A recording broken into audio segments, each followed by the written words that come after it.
പാകിസ്ഥാനെ ആക്രമിക്കാമെന്ന് നിങ്ങൾ ആരും തന്നെ കരുതേണ്ട. കാരണം പാകിസ്ഥാനെ ആക്രമിക്കാനൊരു നീക്കം നടത്തിയാൽ ഇന്ത്യയുടെ വടക്ക് കിഴക്കൻ സംസ്ഥാനങ്ങൾ പിന്നീട് ഉണ്ടാകില്ല എന്നുള്ള ഭീഷണിയാണ് ഇന്ത്യക്ക് നേരെ ഓലപ്പാമ്പിനെ കാട്ടി ബംഗ്ലാദേശിൻ്റെ മുൻ ജനറൽ വിരട്ടുന്നത്. വടക്ക് കിഴക്കൻ ഇന്ത്യൻ സംസ്ഥാനങ്ങളെ പിടിച്ചെടുക്കാനുള്ള ഒരാഹ്വാനം തന്നെയാണ് ബംഗ്ലാദേശ് ഈ സാഹചര്യത്തിൽ ഉയർത്തുന്നത്. എന്നാൽ പാകിസ്ഥാനെ സംബന്ധിച്ച് ഇരട്ട പ്രഹരമാണ് ഒരു ഭാഗത്ത് കിട്ടിക്കൊണ്ടിരിക്കുന്നത്.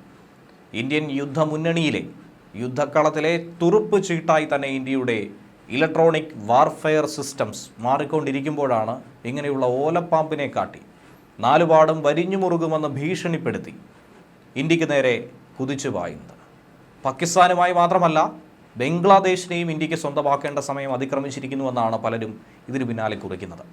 ഇന്ത്യക്കെതിരെയാണ് വിവാദമായ പരാമർശം ഉയർത്തിക്കൊണ്ട് ബംഗ്ലാദേശ് റൈഫിൾസ് മുൻ മേധാവി retired major general ALM Fazlur Rahman രംഗത്ത് വന്നിരിക്കുന്നത്. പഹൽഗാം ഭീകരാക്രമണത്തിൻ്റെ തിരിച്ചടി എന്നോണം ഇന്ത്യ പാകിസ്ഥാനെ ആക്രമിക്കാൻ തയ്യാറെടുത്ത് കഴിഞ്ഞാൽ അതിൽ ഇന്ത്യയെ വെറുതെ വിടരുതെന്നും 7ഓളം വരുന്ന ഇന്ത്യയുടെ വടക്ക് കിഴക്കൻ സംസ്ഥാനങ്ങളെ ബംഗ്ലാദേശ് പിടിച്ചെടുക്കണമെന്നുമാണ് ഫസ്ലൂർ റഹ്മാൻ പറയുന്നത്.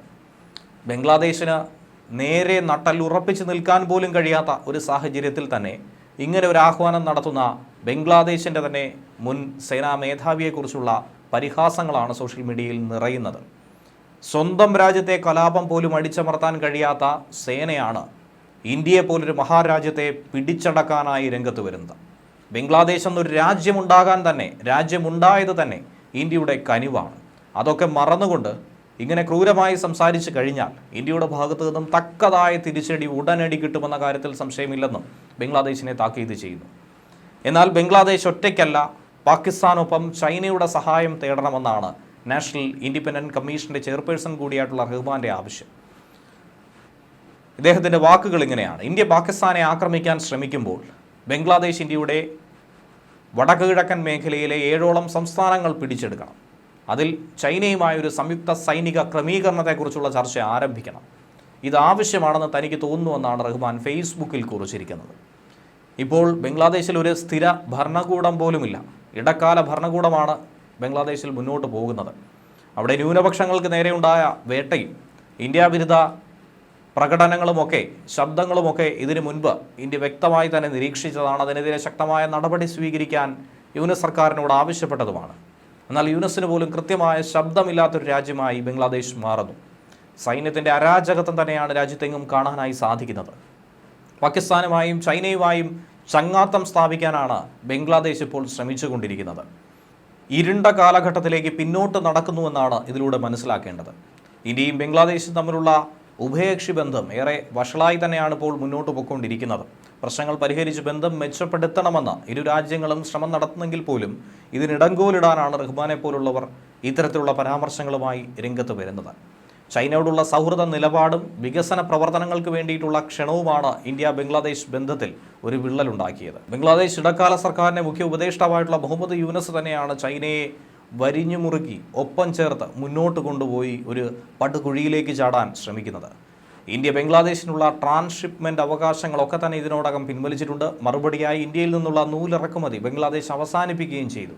ഇന്ത്യയും ബംഗ്ലാദേശും തമ്മിലുള്ള നയതന്ത്ര ബന്ധം വളരെ ഗുരുതരമായി മുന്നോട്ട് പോകുന്ന സാഹചര്യത്തിൽ തന്നെയാണ് ഇങ്ങനെയുള്ള പ്രകോപനപരമായ നീക്കങ്ങൾ, പരാമർശങ്ങൾ ബംഗ്ലാദേശിൻ്റെ ഭാഗത്തു നിന്നും ഉണ്ടാകുന്നത്.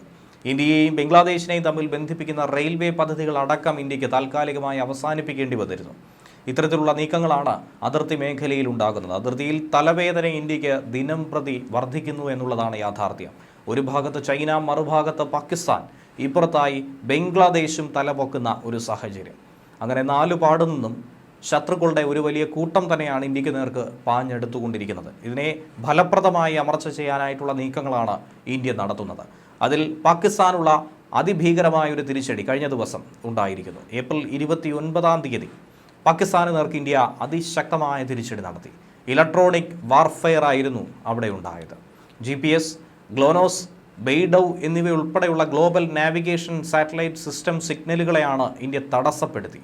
അതിനുവേണ്ടി രൂപകൽപ്പന ചെയ്തിട്ടുള്ള ഹൈ ഫ്രീക്വൻസി ജാമിംഗ് സംവിധാനങ്ങളാണ് ഇന്ത്യ അതിർത്തിയിൽ വിന്യസിച്ചത്. ജമ്മു കാശ്മീരിലെ നിയന്ത്രണ രേഖയ്ക്ക് സമീപത്തായി വളരെ തന്ത്രപ്രധാനമായി സ്ഥാപിച്ചിരിക്കുന്ന ഈ സംവിധാനങ്ങൾ പാകിസ്ഥാൻ്റെ പൂർണ്ണമായിട്ടുള്ള ശൃംഖലകളെയും തകർക്കാനായി ശ്രമിച്ചിരുന്നു. ഇന്ത്യയുടെ ഇലക്ട്രോണിക് യുദ്ധവിമാന ശേഷികൾ വളരെ മികച്ചത് തന്നെയാണ്. സെൻറ്റർ ഫോർ ലാൻഡ് വാർഫെയർ സ്റ്റഡീസിൻ്റെ 2024 കണക്കനുസരിച്ച് സായുധ സേനയിൽ ഉടനീളം 50-ലധികം സമർപ്പിത സംവിധാനങ്ങൾ ഇന്ത്യ സ്വന്തമാക്കി കഴിഞ്ഞിരിക്കുന്നു. സ്പെക്ട്ര സ്യൂട്ട്സ് ഘടിപ്പിച്ച ഇന്ത്യൻ വ്യോമസേനയുടെ റഫേൽ ജെറ്റുകളും INS സൂറത്ത് പോലെയുള്ള യുദ്ധക്കപ്പലുകളിലെ നാവികസേനാ ശക്തി സിസ്റ്റംസും GNSS സിഗ്നലുകൾക്കെതിരെ നൂതന ജാമിംഗ് ശേഷി നൽകുന്ന അത്യാധുനിക സംവിധാനങ്ങളാണ്. ഈ ദൗത്യത്തെ പിന്തുണയ്ക്കാൻ വേണ്ടി നിർണായകമായ മികവ് നൽകുക എന്നുള്ളതാണ് ഇലക്ട്രോണിക് വാർഫെയറിൻ്റെ ഏറ്റവും പ്രധാനമായ ലക്ഷ്യം. ഭീഷണികളൊക്കെ അതിർത്തി കടന്നെത്തുന്നതിന് മുൻപ് തന്നെ വായുവിലും കരയിലും ഭൂമിയിലും ബഹിരാകാശത്തുമൊക്കെ സായുധ സേനയ്ക്ക് വലിയ പോരാട്ട വീര്യം കാട്ടുന്നതാണ് ഇലക്ട്രോണിക് വാർഫെയറുകൾ. ഇതുപോലുള്ള അതിനൂതന ഇലക്ട്രോണിക് യുദ്ധ സംവിധാനങ്ങളാണ് ഇന്ത്യ വികസിപ്പിച്ചുകൊണ്ടിരിക്കുന്നത്. ഇന്ത്യ ഗണ്യമായി ഇതിൽ നിക്ഷേപം നടത്തുകയും ചെയ്തിട്ടുണ്ട്. സംയുക്ത ശക്തി, ധാരാശക്തി എന്നിവയൊക്കെ തന്നെ അതിലേറ്റവും പ്രധാനപ്പെട്ട ചിലത് തന്നെയാണ്. ഇന്ത്യൻ കരസേന, നാവികസേന, വ്യോമസേന എന്നിവിടങ്ങളിൽ വികസിപ്പിച്ച് വിന്യസിച്ചു കൊണ്ടിരിക്കുന്ന സംവിധാനങ്ങൾ. അതോടൊപ്പം തന്നെ ഇന്ത്യയിലെ പ്രമുഖ സ്വകാര്യ കമ്പനികളുടെ പങ്കാളിത്തത്തോടെയാണ് DRDO അതുപോലെ മറ്റ് ഇന്ത്യൻ ആർമി മറ്റ് കേന്ദ്രങ്ങളൊക്കെ സംയുക്തമായി വികസിപ്പിച്ചു കൊണ്ടിരിക്കുന്നത്. അതിൽ യാതൊരുവിധ സംശയവുമില്ല, അതിശക്തമായി തന്നെ ഇന്ത്യ തിരിച്ചടിക്കുമെന്ന കാര്യത്തിൽ യാതൊരുവിധ മടിയും ഉണ്ടാകില്ല. ഇന്ത്യയിലെ തന്നെ ഏറ്റവും വലിയ ഇലക്ട്രോണിക് വാർഫെയർ സിസ്റ്റം കൂടിയാണ് സംയുക്ത എന്ന് പറയുന്നത്. ഇതിലെ ഓരോ സിസ്റ്റവും 145 ഗ്രൗണ്ട് മൊബൈൽ വാഹനങ്ങളിലാണ് പ്രവർത്തിക്കുന്നത്. അവയ്ക്ക് 3 കമ്മ്യൂണിക്കേഷൻ സെഗ്മെൻറ്റുകളും 2 നോൺ കമ്മ്യൂണിക്കേഷൻ സെഗ്മെൻറ്റുകളുമുണ്ട്. അതുകൂടാതെ 150 കിലോമീറ്റർ മുതൽ 70 കിലോമീറ്റർ വരെ വിസ്തീർണവും അതിന് ഉൾക്കൊള്ളാനായി സാധിക്കും. ഒപ്പം ഇന്ത്യൻ നാവികസേനയുടെ മൂലധന യുദ്ധക്കപ്പലുകൾക്ക് വേണ്ടി DLRL വികസിപ്പിച്ചെടുത്ത ഒരു നൂതന ഇലക്ട്രോണിക് വാർഫെയർ സിസ്റ്റമാണ് ശക്തി എന്ന് പറയുന്നത്. അതിന് പരമ്പരാഗതവും ആധുനികവുമായിട്ടുള്ള റഡാറുകളെ കണ്ടെത്താനും തടസ്സപ്പെടുത്താനും തരംതിരിച്ചറിയാനുമുള്ള കഴിവുണ്ട് എന്നുള്ളതാണ് പ്രത്യേകത. ഇത് ആധുനിക റഡാറുകൾക്കും കപ്പൽ വിരുദ്ധ മിസൈലുകൾക്കുമെതിരെ ഒരു ഇലക്ട്രോണിക് പ്രതിരോധ പാളിയായി മാറും. DRDO ഹൈദരാബാദിലെ ഡിഫൻസ് ഇലക്ട്രോണിക്സ് റിസർച്ച് ലബോറട്ടറിയുമാണ് ഇത് രൂപകൽപ്പന ചെയ്തിരിക്കുന്നത്. മിസൈൽ ആക്രമണങ്ങളിൽ നിന്നും ഇന്ത്യൻ നാവികസേനയുടെ കപ്പലുകളെ സംരക്ഷിക്കാൻ വേണ്ടി wide band electronic support measures, electronic counter measures എന്നിവ സംയുക്തമായി തന്നെ ഈ സിസ്റ്റം സംയോജിപ്പിച്ചിട്ടുണ്ട്. അതുപോലെ തന്നെ മരുഭൂമികളിലും സമതലങ്ങളിലും ഉൾപ്പെടെ പല ഭൂപ്രദേശങ്ങൾക്ക് വേണ്ടി രൂപകൽപ്പന ചെയ്തിരിക്കുന്ന ഒരു സമഗ്രമായ ഇലക്ട്രോണിക് വാർഫെയർ സിസ്റ്റമാണ് ധാരാശക്തി എന്ന് പറയുന്നത്. നിയന്ത്രണം, പ്രതിരോധ നടപടി, ജാമിംഗ്, നിരീക്ഷണം, ദിശ കണ്ടെത്തുക എന്നിവയൊക്കെ തന്നെ ധാരാശക്തിക്ക് വളരെ എളുപ്പത്തിൽ സാധിക്കും. ശത്രുവിൻ്റെ ഇലക്ട്രോണിക് സംവിധാനങ്ങളെ നിർവീര്യമാക്കാൻ വേണ്ടി ഇത് രൂപകൽപ്പന ചെയ്യുന്നു.